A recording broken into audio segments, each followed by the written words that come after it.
Hello বন্ধুরা, আবারও নিয়ে চলে আসলাম নতুন একটা মিনি ব্লগ। এটা হচ্ছে আমাদের অ্যানিভার্সারির সকালবেলা। দেখো আমাদের দুজনকে কেমন লাগছে অবশ্যই জানিয়ে। চলে এসেছি মা পোড়ামাতলার মন্দির। আর আমরা এখানে প্রতি বছরই আসি, ছেলের জন্মদিনেও আসি আর আমাদের অ্যানিভার্সারিতেও আসি। এবার মায়ের কাছে একটু পুজো দিচ্ছি। পুজো দেওয়া টেওয়া কমপ্লিট হয়ে গেল। এবার একটু ধূপকাঠি আর মোমবাতি দিয়ে মাকে একটু আরতি করে নিচ্ছি। আর এখানে জানো তো অনেক দূর দূর থেকে সবাই আসে মায়ের কাছে পুজো দিতে। আর দেখো দেওয়া টেয়া কমপ্লিট হয়ে গেল।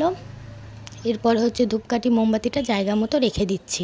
রেখে দেওয়ার পর হচ্ছে এটা একটা গাছের নিচে হচ্ছে মায়ের মন্দিরটা, চারিপাশ দিয়ে আমরা ঘুরে নিলাম।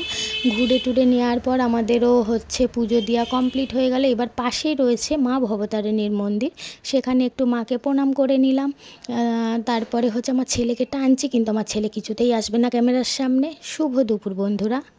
এবার দুপুরে কি রান্না হয়েছিল সেগুলোই তোমাদের সাথে শেয়ার করছি। দেখো গরম গরম ভাত, তারপরে হচ্ছে মাছের মাথা দিয়ে মুগের ডাল, সঙ্গে ছিল একটু চিপস, তার সাথে ছিল হচ্ছে পটল চিংড়ি, আর হচ্ছে মাটনের ঝোল, তার সঙ্গে ছিল হচ্ছে একটু রায়তা, আর ছিল চাটনি।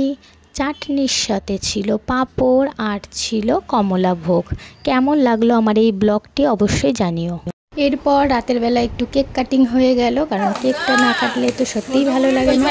তা আমার এই পুরো মিনি ব্লগটি তোমাদের কেমন লাগলো অবশ্যই কিন্তু জানিও। আর আমার চ্যানেলে নতুন হলে প্লিজ চ্যানেলটা সাবস্ক্রাইব করে পাশে থেকো। আজকের মতন তাহলে আসি, আর সবাইকে জানাই হ্যাপি হোলি।